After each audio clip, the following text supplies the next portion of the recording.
All right. Thank you all so much for joining another episode of Celeste the Therapist podcast. My name is Celeste, the therapist from Boston. And this podcast is designed because I want to help people shift the way they think by sharing stories. I think storytelling is extremely powerful. So I'm going to have my special guest introduce herself to you all. Hi, everyone. Thank you so much for having me on Celeste. My name is Helena J, and I am from the lovely island of Dominica. It's a small island in the Eastern Caribbean, not to be confused with the Dominican Republic, because that happens very often. So, before I migrated to the United States, I live in Boston, Massachusetts. I worked as a radio broadcaster and migrated to the United States to further my studies in that same area. And I've been here for over 20 years. And I went to Emerson College. I got into broadcasting. I also worked on rockers on WERS, one of the most Wait, so before you go into coming here, I want to talk about Dominica. Dominica. Okay. Dominica. I want to Yes. talk about Dominica because a lot of my listeners are not familiar with the upbringing there. hmm What was that like for you growing up on a small island?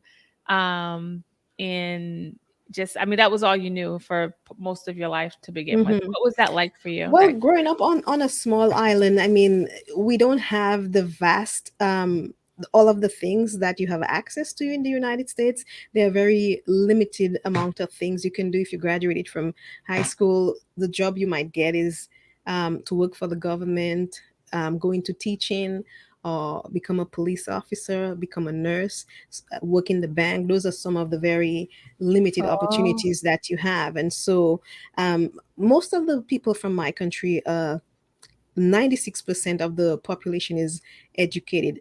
But if you want to wow. advance, yes, if you want to advance, most likely you would have to leave to go elsewhere because we might be a small island, but we have really big ambitions. So a lot of us Yeah. migrate to places like the United States, to France, to Europe. Dominica is actually between the two French islands of Martinique and Guadeloupe. So our culture was influenced by the French and by the British. So Mm. we are very resilient people, and so my family was in the United States. Although I had a job on the radio station, it was so funny how I got a job on the radio station You got because it after graduating from college? no, I actually from high school I Oh, worked on a radio wow. station. So you started on radio in high school? No, after I graduated, because like I Oh, right said, there were after, okay. there are not many things that you can do. You can either go to the 2 year college that we have.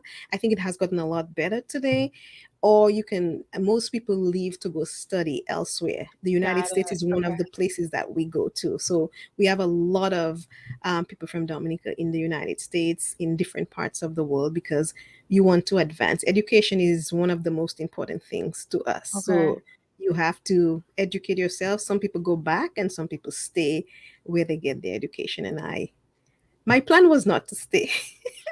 Wait, so right after high school, you got a job on the radio. I What was got a that job like? on the radio station. For me, I had a very inquisitive mind. I would listen to the talk radio. I would read the newspaper. Those things intrigued me. I wanted to know what was happening, what events was taking place. And so I saw an ad in the newspaper, and there was one lady on the radio station that I used to listen to from Barbados, and I was so intrigued by her. I was like, wow. And at that time, broadcasting was really dominated by men.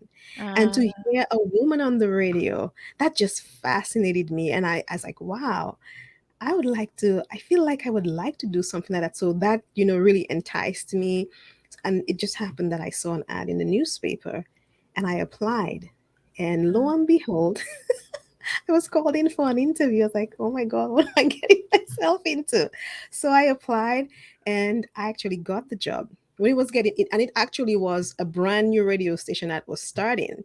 mm, And when they were getting ready to launch the radio station, I kind of, I was like, I was so afraid and frightened because, mind you, I had no radio experience. And so I was like, what am I getting myself into?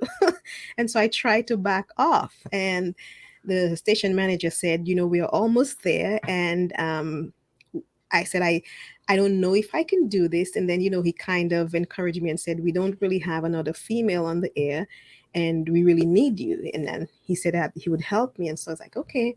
I went on and, you know, if you don't have experience, you're not going to have experience on your first day. I will be the first to tell you I was terrible.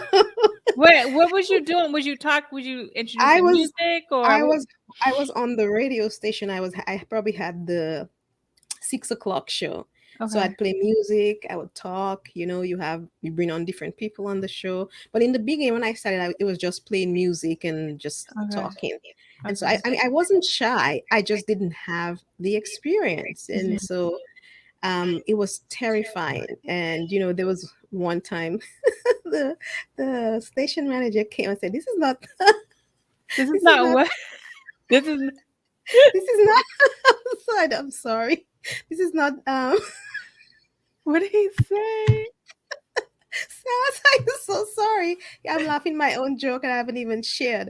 He You said, sound like me. I do that all the time. he said, this is not the Mickey Mouse Club.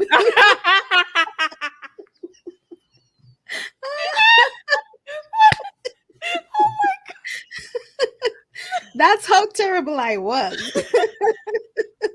Because I made a lot of mistakes, Nobody trained me. They just threw me in the fire.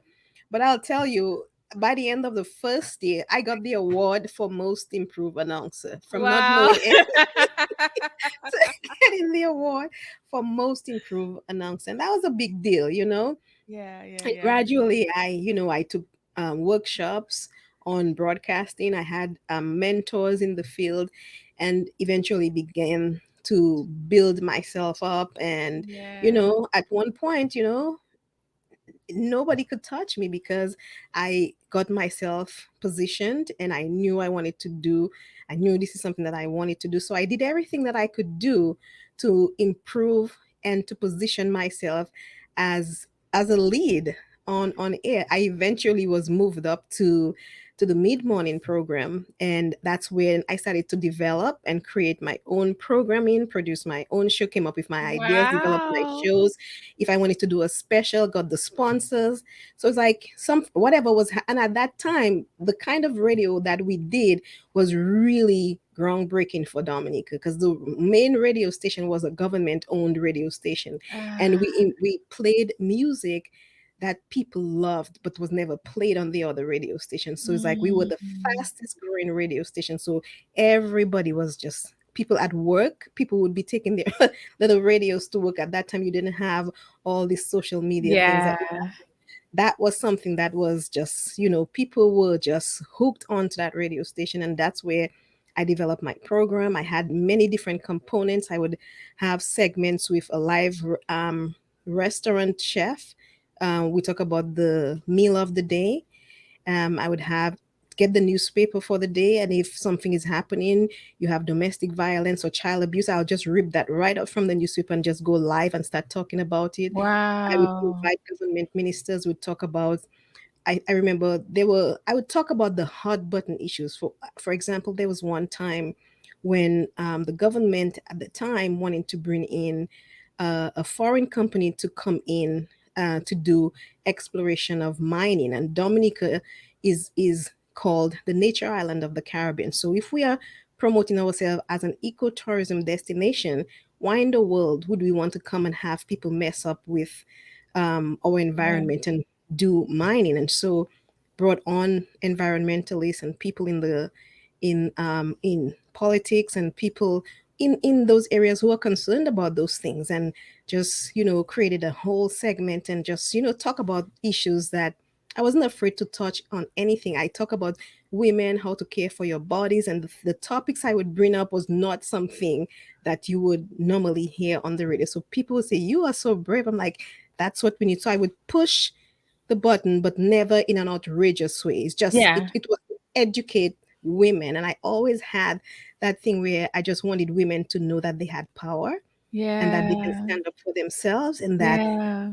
you need to know things that you can do to uplift yourself. And I so, love that. yes, it was just, there were I was fearless on the radio. I would talk about anything. People would call and I was ready. Some people say, "Aren't you afraid when people call?" I said, "No, let people call in."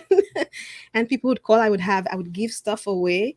And most of the businesses I would go to, most of the businesses on the island, because it's a small island, Yeah. and people would give you stuff because they wanted to Get the promote shout their out. business Mhm. on the radio station. Most of the restaurants I go in, I would get lunch for free. It was well known. And it was, I It was felt good. like this is really, I could get used to this. So I was well known. And then my family I was very close with my mom, and then my mom eventually moved up to the United States. Although I liked what I did, I kind of, I'm the last one.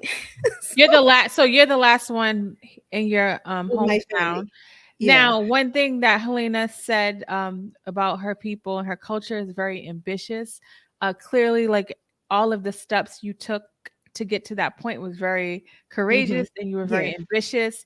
And I do want to point out that yes, she sought out for the job, but she also did things to help enhance her skills, even though she realized, like she acknowledged, like, you have to accept, like, you know what, this is new for me. And Right. so, like, I'm gonna put myself out there and learn different ways and then develop these skills. It's like, so nothing was handed to you. You literally worked Right. your way up. I I know you mentioned the radio lady that you heard.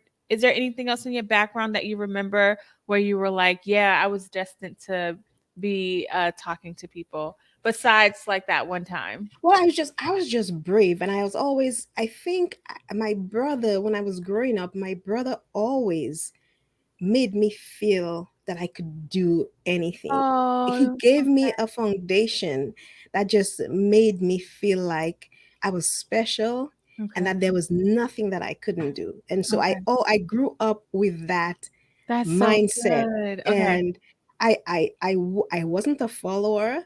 I I walk where I wanted to walk. I had friends who did things that I didn't do. I would go places with friends, but what they did, okay, that's what you want to do, but I'm That's not going to good. do that. And Okay. people thought certain things about you because you had certain friends, but I was always that girl who knew what was right and what was Yes. wrong. I know that I one thing I never wanted to do was to disappoint my brother. My brother was my mentor. Okay. He was my king, and I always wanted to do things that would please him. And so Okay. I always wanted to do what was right and always wanted him to be proud of me. My Oh, friends, whenever he would come back home, my friend would tell my friends, "Oh, my brother is coming down," and she would say, "Oh my God, the king is coming." That's how close we were. He oh, meant a lot to me. So I think I'm saying that to say it's important to have people in your life yeah. early on that can really help to build that foundation, to give Yeah. you that feeling that you're important and you Yeah. mean something. There were also other women. One of the things I see clearly from back home that is different to living in the United States, I had a lot of strong women Mhm. in my country that I could look up to. The Prime Minister of Dominica, she was one of the first female um, Prime Minister in Dominica. She was Mm. also the first lawyer, and so she was a very strong person. And so you look up to her. People call her the Iron Lady.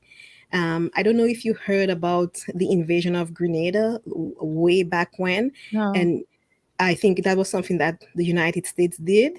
And but in order for the United States to get to do what they wanted to do, they had to build that relationship with the Prime Minister of Dominica, and everything was done with the Prime Minister of Dominica, who helped to work with President Reagan. One of the things she always said, she actually taught at Harvard too. She went around the world giving big talks. And like I said, we come from a small island, but we Mhm. don't think small. So Yeah. she would say, I may come from a small island, but when she was with when she was with the leaders from the bigger nations, she said she was no small fry. She was right there with them. And there are pictures of her with Margaret Thatcher, the Queen, President Reagan. She was in Washington D.C. I mean, so when you see people like that and you're growing up, it shows you that it's possible. Yes. So you see people that look like you are doing things, and so it's like, the possibilities are endless. And Are so endless. Yeah. that's where, if I sound confident, that's where It that came comes from. from. I lost it along the way when I Well, came to so the I United mean, States. one of the things I want to mention, a lot of times on the show, we talk about people's upbringing and how it's been challenging and how they've been able to overcome. The difference here now, we're talking about Helena's upbringing, which she was surrounded by people that looked like her, she had a really strong foundation.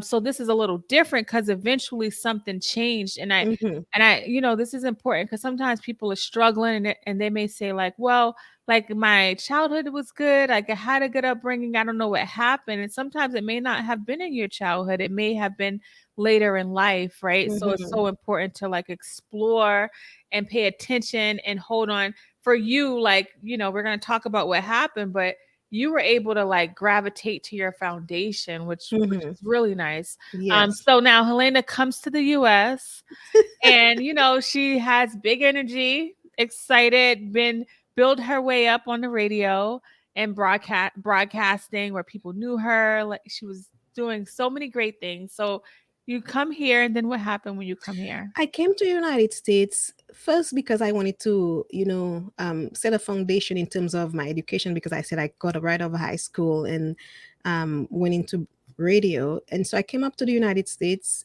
because my family was here. I missed my family, but it was also, the purpose for me coming was really to go to get a better education. And I wanted Okay. to go into broadcasting and really build a strong foundation in that area, because I wanted to be on television. I watch the entertainment shows and I love things like that. Mhm. And eventually that's where I wanted to get. I wanted to be on television. The microphone, just, I get in front of a microphone and forget about it. I just You keep love it. going. So I went to Emerson. I went to a broadcasting school, Massachusetts Broadcasting Communications, and I transferred to Emerson College. I worked on WERS 88.9. At that time, it was one of the most popular afternoon radio shows in Boston, and the audience was just amazing. I reached people even before that. I actually had an internet radio show way back before internet was internet, and it was Wow. very popular. I'd have people listening from London, um, different parts of the Caribbean. I don't know how people found it, but the I had the most listened to online radio show at Wow. Mass Communications College. I didn't know that. And it's like people were always coming around when I was on the air, but I didn't know why. It's like, and then they eventually said, when they look at the numbers, I had the most listened to radio show. Wow. Yeah, so that's online, and then I was able to get the Caribbean News Agency to bring their news on so that people will listen. I had the news segment, so it was like I was very creative in what I wanted to do and what I wanted to present, and I know what kind of audience I was reaching, and so I had a really big following. And then I moved over to Emerson College, went on the radio station, and just was, it was really, really good. But then after a while, I realized like I wasn't being challenged. So I kind of changed my major and go into speech communication, but I was still doing some of the broadcasting because I wanted to do something a little more challenging, Mhm. because I had the background, I had the skills, I had the foundation. So it's like, why don't I, expand it and do something more? And then one of the things I learned is that Emerson College seemed to be um, one of the top broadcasting schools in Massachusetts. And so when I would apply for jobs, everybody's like, oh, it's like people were always taken aback that I went to Emerson. I didn't Oh, understand that. And then there are many things that you do here. You do accent reduction and you did a lot of things. And, I thought I was ready, I have the experience, I'm like getting ready to really hit it. I got an interview. I got interviews. I got an interview at 94.5, and I was really looking forward to it. I had an interview with and for a people that are not from Boston, it's a really popular radio station here in Boston. Yeah, so I got an interview, and that young lady who interviewed me, we spoke for like over an hour. She's like, "Oh, I really like you." Obviously I had brought my energy with me, And then towards the end of the interview, she said, I really like you, but I don't know what to do with you. And the reason she didn't know what to do with me, because I had an accent. And let me tell you, that just derailed my level of confidence. What do you mean I have an accent? You have an accent too, because in my mind, And then she said, she felt bad. I could tell. And then she said, and when you listen to 94.5, what is the audience at 94.5? The audience is mixed, but the people that work there are not. Right, but it's Right? but it's mostly the target audience is really a black Urban, black audience. audience. Yeah. Yes. Yeah. And then she proceeded to tell me, I'm going to send you to Kiss FM.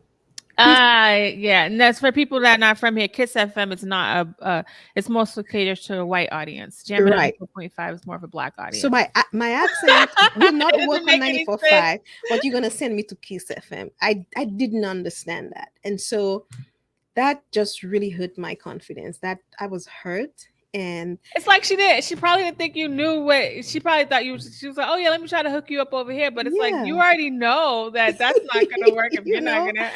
So I'm like, oh my god, there goes my dream. And this is what I was ready. I came with my confidence and I was ready. And I'm like, what are you talking about? Don't you know who I am? I'm like, And then it hit me real fast that nobody knows who you are. You are nobody. You came from this little dot on the map, and now you are in this big um, pond where you have people who, you know, they're looking for a certain kind of sound, and you're not it. And that just derailed my self-confidence. I didn't think I was good enough. I just felt like all of this for what? You I want know? to. Yeah, I want to say.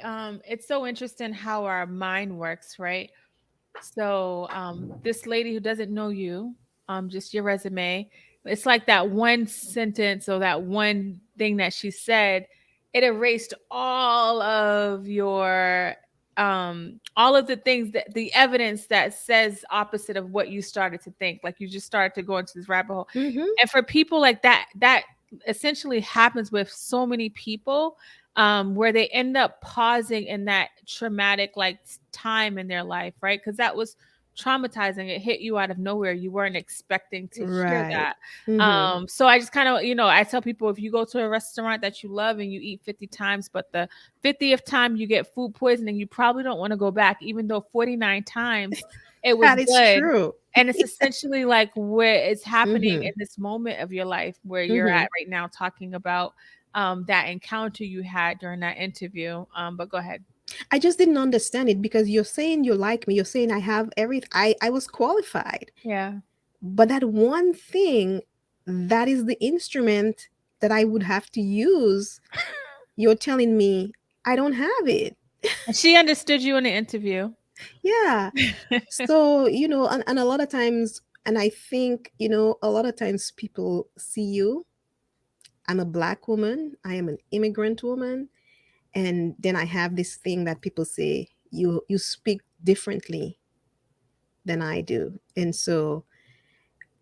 people make assumptions about who you are, and just by you just having that different tone and that different sound.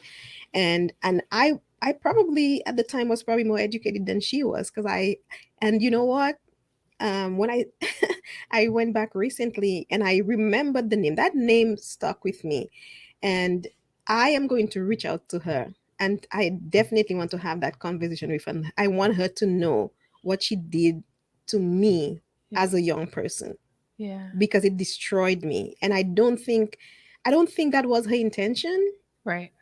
but it had a major impact on me. It delayed me for a very long time. Eventually, I said, you know what? I got frightened. although I tried to get into other areas, but I didn't have the level of confidence. I did other radio shows. I worked on television. I produced some shows, but it wasn't at the level that I wanted. I didn't have the confidence, even if I was doing some of those things. I did Mhm. community radio. I did a lot of things. I had an audience, but it wasn't. I wanted to be mainstream. I wanted to go. It's like I thought I could just graduate from Emerson and just go right on the radio station because I already have the experience. That's what I was expecting. I know where I came from. I thought that I had it already in me, but little did I know people had other plans. And so I got, knowing where I come from, I wasn't going to sit down and just say, poor me. I felt Mhm. bad, but I kept work. I went into other areas. I got jobs in corporate. And then I eventually went back to college to get a master's degree in corporate and Wow. organizational communications. Because I wanted to have something, because you go to school for one thing, and then somebody's telling you that you're not good enough. You Mhm. want to position yourself. And like I had a conversation with you before, where I come from, we are strong people, we are resilient. And Mhm. I thought it would be beneficial for me to just have something. I don't want to have something. My goal is not to have something to fall back on. My goal is to do what I want, but in the meantime, I want to secure myself, and communication is in that same field. And I thought, maybe it would lead me back to where I should be. Mhm. I Mhm. did so many different things, and I was good at what I was doing, but it wasn't the joy that I was looking for. No, I hear you. And I just Yeah, want people to know like fault and responsibility are two different things. I think I grew up in America and I've been around the people from other countries and I find that um giving up is not like the it's not an an option. option for so it's just interesting where you were able to recognize like the pain you felt but also like the resiliency and moving forward. And it's even if it's not broadcasting or radio for people Hmm. listening, I hope that this allows you to pause if you've struggled in your life with something that was said or done, and thinking about like, yeah, it wasn't your fault that this happened, but thinking about your responsibility to yourself, like you owe Right. yourself to have like a good life, especially for you. It sounds like inside of your system it was like all like, Hmm. I this is where I'm supposed to be. And I know when we're not going in a direction we're supposed to be, I find that people Right. get very uncomfortable. Hmm. So it's so good that you was able to keep moving. Yeah, and there were other opportunities. My brother actually had a friend, and her husband was the program director. And I went and I spoke with him, and I still didn't get an opportunity. And I think the same problem was, you don't fit the format. Mhm. So, when you feel those things, you feel like, sometimes you feel like, oh my God, what's wrong with me? I'm not worthy. I speak well. You I do think speak I'm well. educated. I think Yeah. like I'm smart. I have the energy. I have the vibe. I thought But I I had all I of that. think it's I think I just think that there's this for some Americans, there's this idea that if you have an accent, You're not that smart. you're not You're smart, not right? educated. And when I went to college, so I grew up in Roxbury, but when I went to college, I was around. That's when I was really around people from other countries, and then I started learning about their education Mm-hmm. and the stuff we were probably doing in our freshman year in college. They Let did me like in tell their you. middle school. Let me tell you. And the amount of education that people from other countries have when they Mm-hmm. come over here is crazy. And it's like the audacity. Mm-hmm. It's like the high school, elementary school to high school, they prepare you, the Yeah, kind of it's different. the exams that you have to go through, and Yeah, the things that you have. Sometimes some people are going to school and they're doing 15 subjects every yep, day, yep. and you have homework, and you have sports, and you have other things that you're involved in, and the teachers are not playing with you. Yes, You it's have to, different. let me tell you, you have to. And then I remember when I was going to high school, the principal actually put me in the sciences because I was doing well in science. That goes back to my brother. Everything my brother did, I wanted to follow in his path. My brother wanted to Oh, be a doctor, and so it's like, okay, I'll do it. And so they put me in a class with the top science students, and that was the goal for us to compete with one another.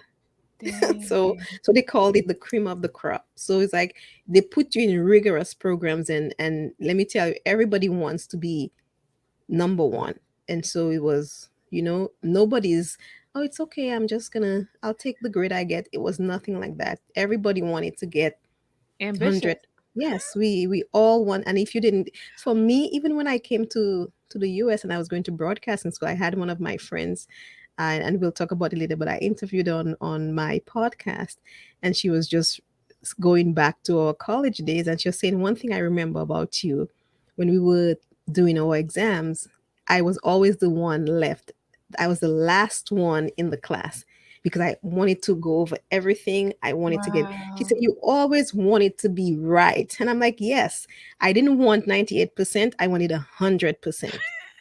And I got the 100% most. And Wow. she said, you always got A's. I said, yes, because I didn't want an A minus. I wanted an A. If I, I Wow. remember breaking my leg, and I in Boston when I was getting ready to do my exams, and I was like, I was crying because I was like, I have to do my exams, and my cousin said, "What are you worrying about your exams? You just broke Wow. your leg." So that's how it was for me growing up, and I think that's how it is for a lot of immigrants, a lot of people from my country.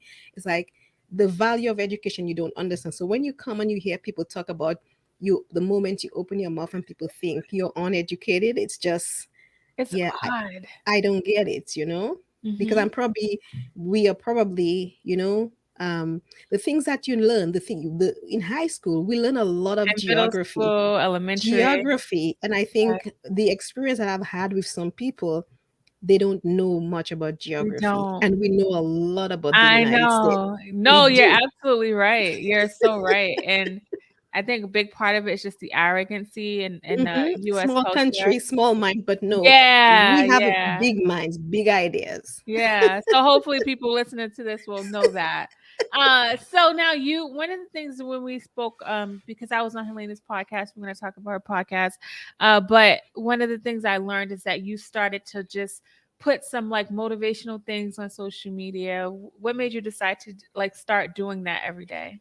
Yeah, because that's the kind of person I was. I didn't have the radio station to do it, and it's something that I'm always, I am an encourager. I'm always building people up. I love to encourage people. I look at people that are doing well. I'm like, wow, I wonder what did they have to do that? And I like to make connections. And so I was, when I started doing Facebook, I would always post inspirational thoughts, and always had something to say, something positive, because if you go on my Facebook page, you will not find negativity on my Facebook page, and people know not to do that.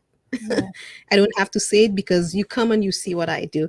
And so there were people, I had a following, and people would like what I do, but most people didn't make much, they didn't comment much. yeah, But after a while, I was like, I need a break, because I would post every single day, and I would spend my time dedicating time to really post stuff that I know people. I just really wanted to encourage people, especially women.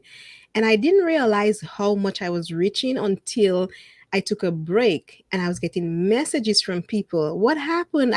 And people that were directors and professionals. I didn't realize that I had that reach, yeah. or I was reaching so many people. And it's like, I may not have said anything, but every morning I came to your Facebook post for my motivation. And it's like, Wow. wow. And the people that were saying that to me, is like, I had no idea. It's like, wow. And then, I also I'm a spiritual person, was very involved in church, and I Mhm. multimedia director at my church. I also spoke at my church. I did the announcements, or when things were happening. So I had opportunities to be in front of the mic again. So I every opportunity I got.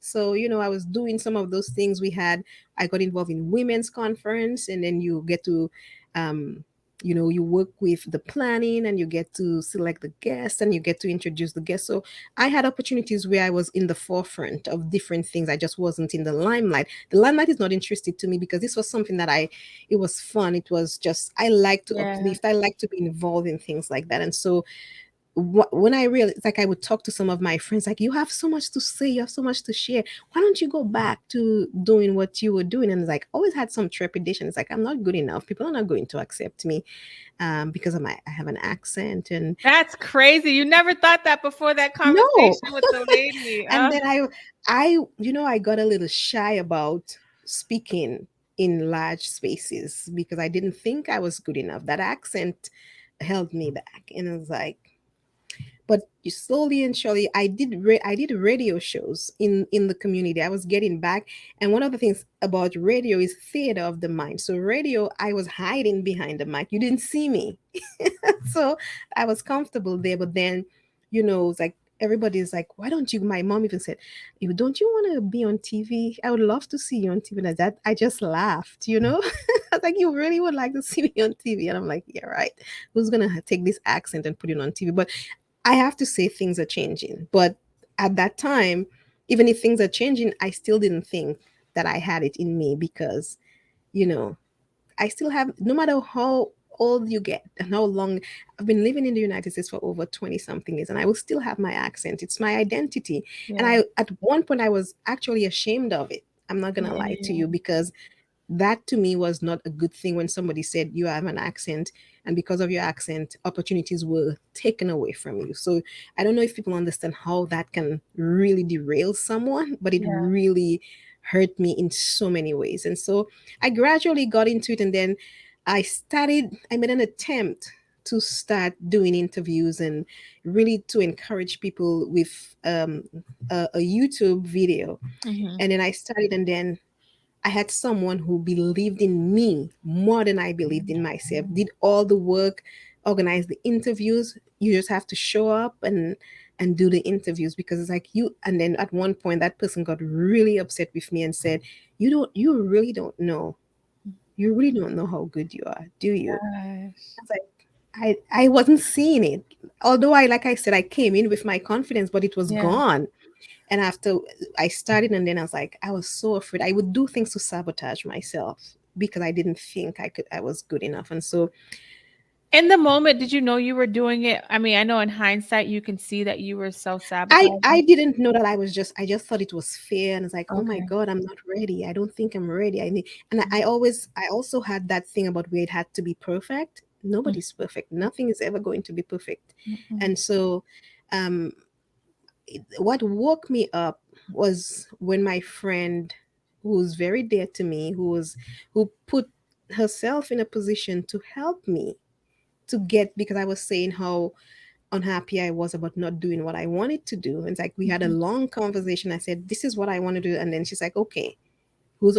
She's a professor, and I wouldn't say what else she does because Mhm. she's probably gonna be mad at me if she sees, because she Mhm. doesn't want to be alone.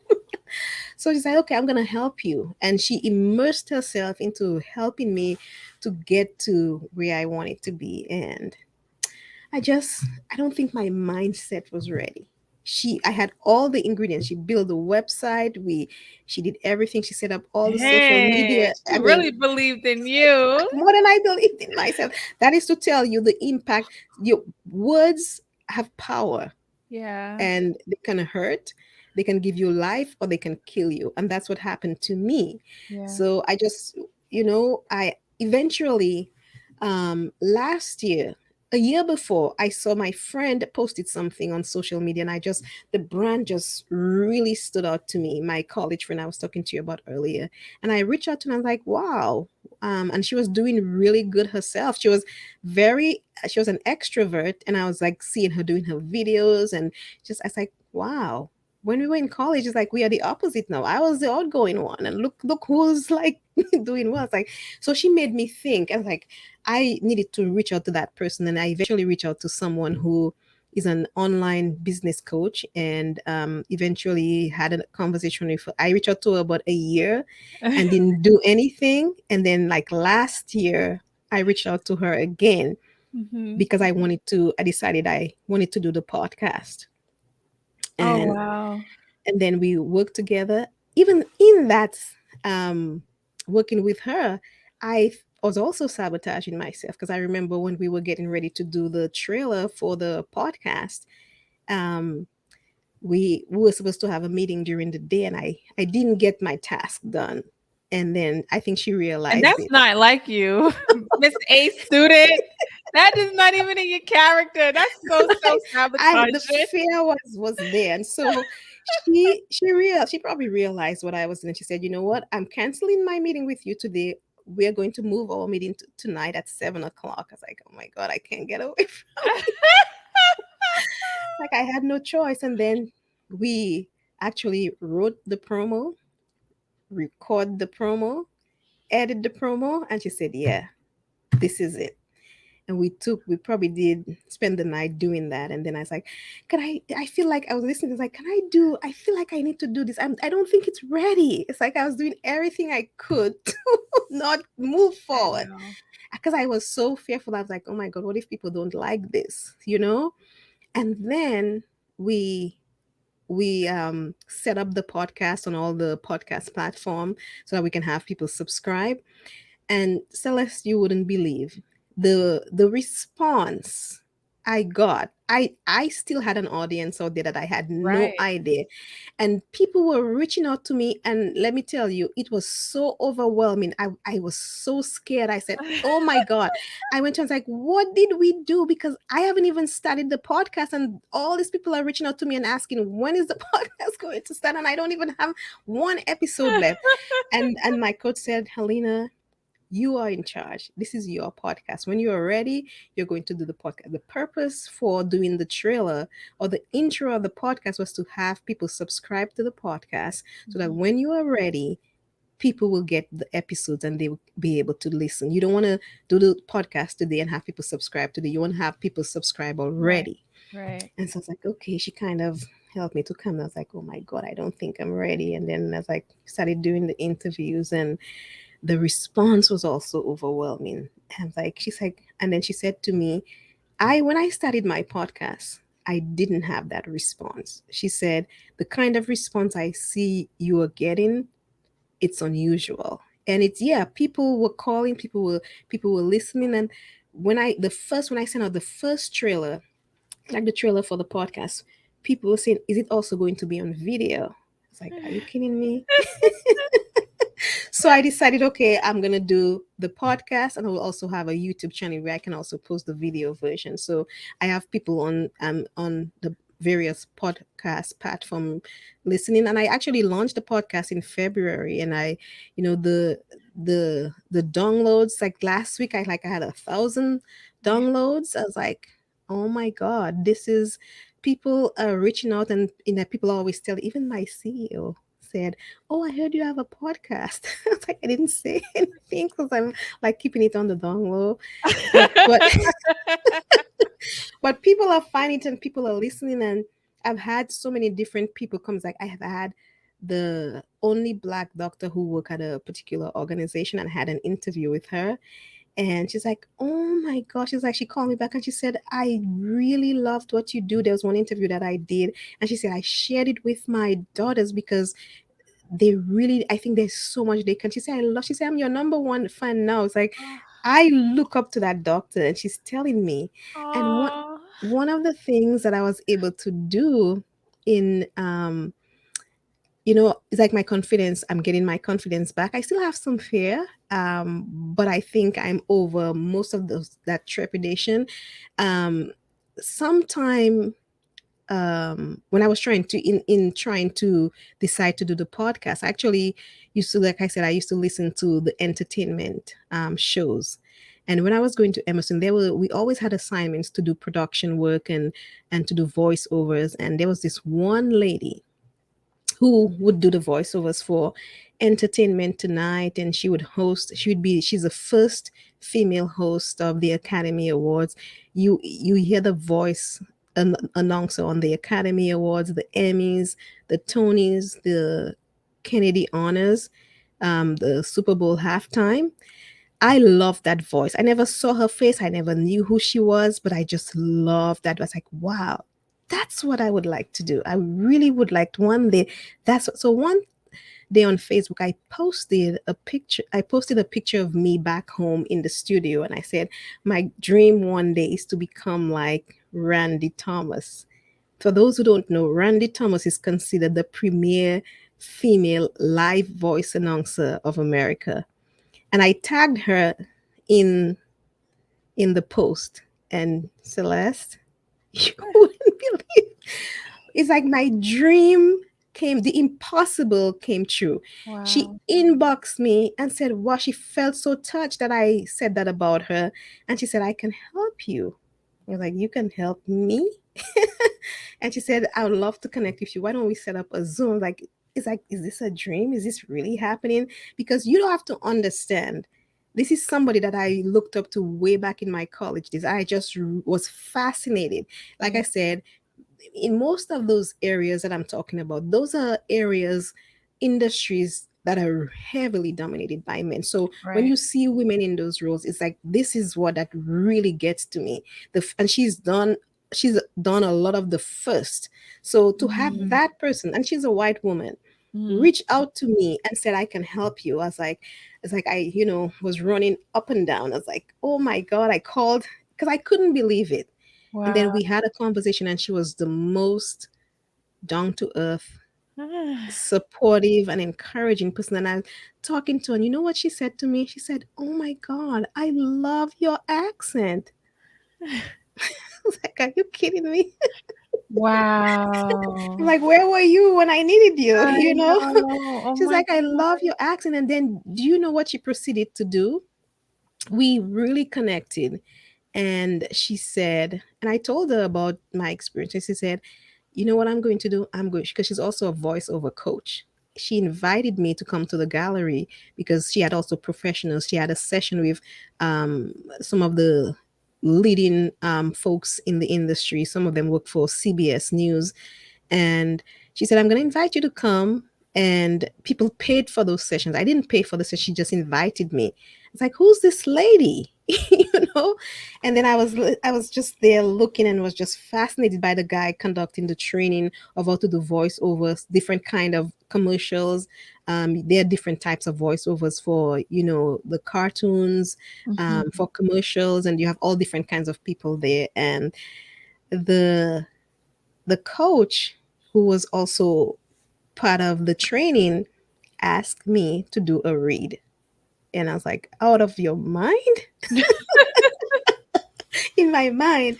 Because I, first of all, she didn't invite me to participate. She invited me to just look and just to see what people were doing. And he asked me to do a read. I was like, oh my God, there we go with this girl with the accent. It's still in my head. And then after I finished, I finished the read. Randy proceeded to say, "Oh my God, don't you just love that accent?" Oh my gosh, And I'm so like, different from years "Yes, ago.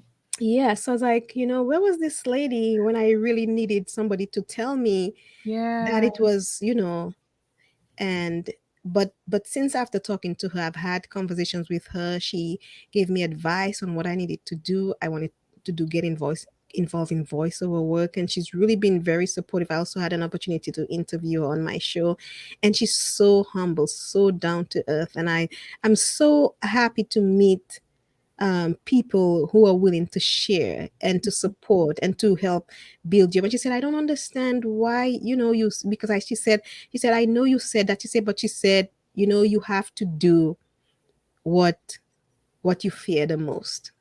Mhm, And I have to tell you, it's people like Randy mhm, and my friends and mhm. people who believed in me when I didn't even believe in me. And today I am hosting my podcast, and the premise of the podcast is really to Tell it's people the that name of it. it's defining you with Define. Helena J. Yeah. Defining you with Helena J. And it's really it started with me overcoming fear, finding your passion and doing what you love. And Mhm, I'm really, the goal is to get incredible women to come on who are willing to get vulnerable and mhm, to share their stories. They, mhm, they, they have challenges and mhm, successes and the mhm, lessons that they have learned. And you have people in different fields. I've interviewed nurses, I've interviewed people who are entrepreneurs who are building their own online business. I've interviewed doctors, I've interviewed scientists. I've interviewed, you name it. I've interviewed you, and we had a really nice. I really like our conversation, and the goal is really to bring a diversity of women who are doing what they love, Mhm. to show people who may have been told something like me, Mhm. and who are afraid, who have skills, who have talent, and they're afraid because somebody told you that you were not good enough, or you want to get a job and you're thinking, oh my god, I don't think I'll get that promotion because I'm black and I'm a Mhm. woman, and I don't think. I said, Yeah. if you have to take a chance on yourself, you Yeah. have to start somewhere, and Yeah. if you don't start, you will never begin. And Yeah. nobody's going to do, if you have a calling on your life, that's what God gave you. If Yeah. you believe in God, Yeah.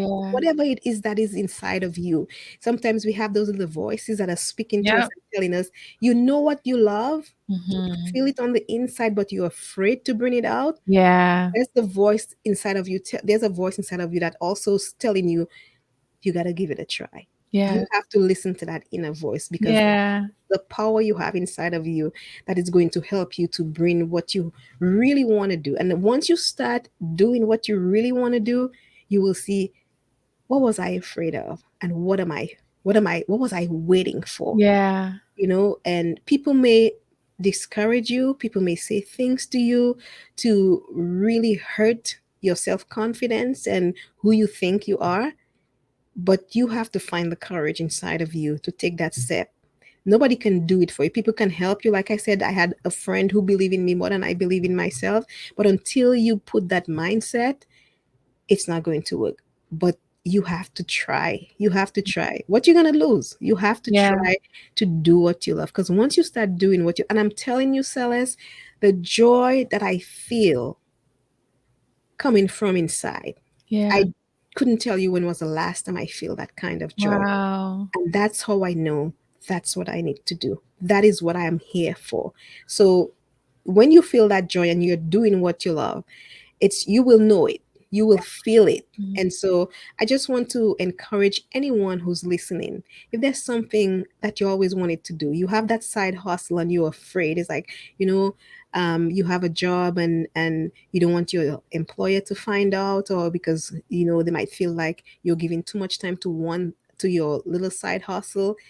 You do what you want to do, you do what you love, as long as it's not interfering with your work. Yep. And you never know where that opportunity is going to lead. if Yeah. you if you're afraid, or what I would say is, people is to build connections, build relationship with people who are doing what you Yeah. want to do, Mhm. and you learn from them. You call and you ask people, how did they get to where they are today?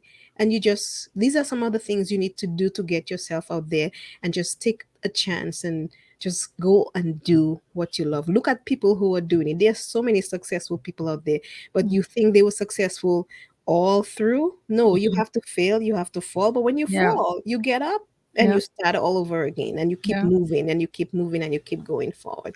And that's the message I want to spread. I want to encourage people. Yeah, it's Don't- it's definitely I can hear the passion. I want to say to people sometimes people say like they don't have the motivation, they're waiting for it.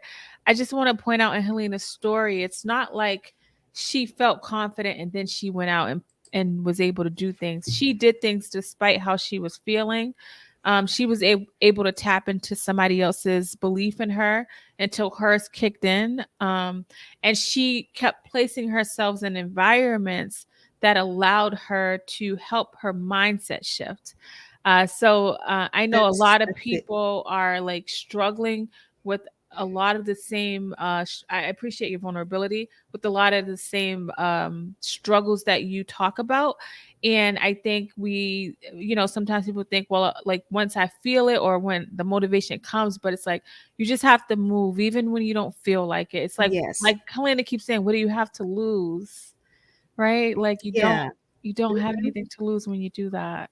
Yeah, and you go online. I mean, there's so many platforms that you can learn from. If you're afraid, listen to a motivational video, listen to somebody you look up to, Mm-hmm. and you can build yourself from some of those things. Mm-hmm. Do the things that you like to help you to get to where you really want to. It's not going to happen overnight. Yeah.